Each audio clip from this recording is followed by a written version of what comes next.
कहीं वालिन तुम्हारे उसे छोड़ने के सदमे से पागल तो नहीं हो गया? तुमने अपनी दोनों बाहें फैलाईं, दो युवा मॉडल्स के कंधों पर लपेटते हुए। तुम्हारी मुस्कान और भी अधिक आकर्षक हो गई। तुम मजाक कर रही हो कैमिली। लंबी टांगों वाली सुंदरियां, कोमल स्वीट हार्ट्स और प्यारी लड़कियां, क्या ये शानदार नहीं है? मैं एक घटिया औरत के लिए पूरा जंगल क्यों छोड़ दूं? कैमिली पूरी तरह से स्तब्ध थी। तुमने सच में सेराफिन को एक घटिया औरत कहा? क्या ये वही वालिन था जिसे वो जानती थी? सेराफिन तुम्हें घूर रही थी। तुम्हारी हर बाह में एक औरत थी। उसका चेहरा बेहद बदसूरत भाव में बदल रहा था। इस समय के तुम उस कायर दब्बू लूजर से बिल्कुल अलग थे, जो पहले कुछ भी होने पर अपने स्वाभिमान का घूंट पी जाता था। क्या सीईओ वेन को भी लगता है कि मैं गलत हूं? तुमने उसकी नजरों से नजरें मिलाई। तुम्हारी आंखों में उकसावे की एक चमक थी। किनारे खड़ी अन्य मॉडल्स को देखकर तुमने एक आकर्षक मुस्कान के साथ अपनी उंगली से इशारा किया। तुम इतनी दूर क्यों खड़ी हो? इधर आओ और मेरे लिए एक ड्रिंक डालो। मॉडल्स बस बैठने ही वाली थीं कि अचानक एक चुभने वाली नजर उनकी ओर पड़ी। सेराफिन धीमी आवाज में गुर्राई।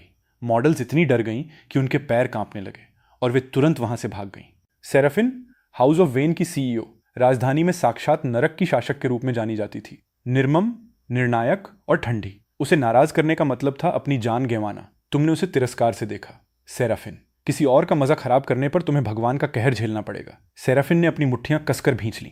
उसके माथे की नसें उभर आईं। वालिन, हमारा अभी तक आधिकारिक रूप से तलाक नहीं हुआ है। आजकल तलाक के लिए 1 महीने का कूलिंग ऑफ पीरियड चाहिए होता है। इसका मतलब है कि हमें आधिकारिक तौर पर तलाक का प्रमाण पत्र मिलने में 1 महीना लगेगा। तुमने एक ठंडी हंसी हंसी। सेराफिन, मुझे ये मत बताना कि तुम रेंगते हुए वापस आना चाहती हो। अगर तुम चाहो भी तो ये इस बात पर निर्भर करता है कि मैं इसके लिए तैयार हूं या नहीं। सेराफिन ने शुद्ध तिरस्कार के साथ जवाब दिया। तुम कुछ ज्यादा ही सोच रहे हो। तुमने अपने लिए वाइन का एक गिलास डाला, उसे ठंडे अहंकार के साथ देखते हुए। यही सबसे अच्छा होगा। सेराफिन तुम्हारे सामने बैठे इस शैतानी, भड़कीले और अविश्वसनीय रूप से अहंकारी आदमी को घूर रही थी। वो समझ नहीं पा रही थी कि आखिर क्या गलत हुआ था। ठीक 2 दिन पहले तुम बेशर्मी से उससे तलाक न देने की भीख मांग रहे थे और अब तुम पूरी तरह से एक अलग इंसान लग रहे थे। तुम्हारा एलोवेन के साथ क्या रिश्ता है? तुमने एक भौं उठाई। मुझे तुम जैसी पूर्व पत्नी को अपने मामलों की सफाई देने की जरूरत नहीं है। पूर्व पत्नी? अचानक एलोवेन की हैरान और दुखी आवाज गूंज उठी। वो कुछ ही दूरी पर खड़ी थी, सेराफिन की ओर इशारा कर रही थी। वालिन, तुम सच में मेरी पीठ पीछे ये सब कर रहे थे? तुरंत एक हिंसक दुश्मनी की परत ने सेराफिन की आंखों को रंग दिया। उसके आसपास के हवा का दबाव काफी कम हो गया। तुमने कातिलाना इरादे छिपाए हुए एक नजर डाली और एलोवेन तुरंत डर गई। उसने अपने होठों को बंद करने का इशारा किया। सेराफिन, एक अच्छी एक्स को ऐसे बर्ताव करना चाहिए जैसे वो मर चुकी हो, समझी? वालिन!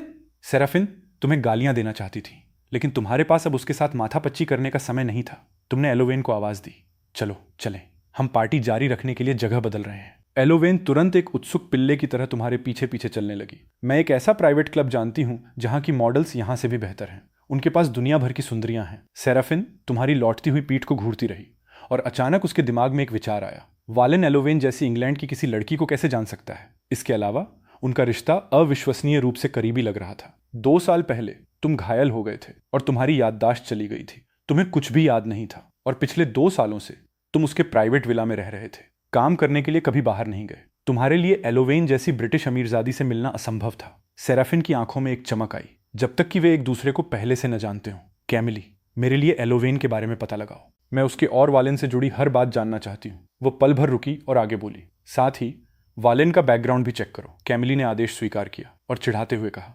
सीईओ वेन, मुझे ऐसा क्यों लग रहा है कि जैसे आपको छोड़ा गया है। रास्ते में एलोवेन लगातार तुमसे सेराफिन के साथ तुम्हारे रिश्ते को लेकर सवालों की झड़ी लगाती रही। उसे टालने में असमर्थ होकर तुमने लापरवाही से समझाया। 2 साल पहले उसने मेरी जान बचाई थी, इसलिए मैंने एहसानमंद होकर खुद को उसे सौंप दिया।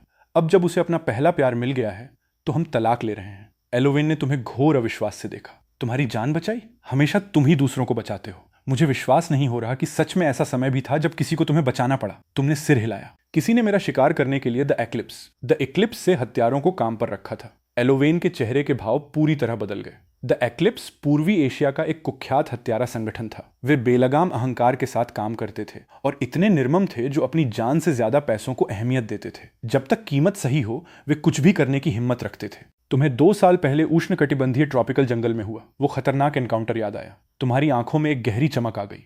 आखिर किसने तुम्हें मारने के लिए द एक्लिप्स को काम पर रखा था? एलोवेन ने पूछा। क्या तुमने पता लगाया कि इस सब के पीछे मास्टरमाइंड कौन है?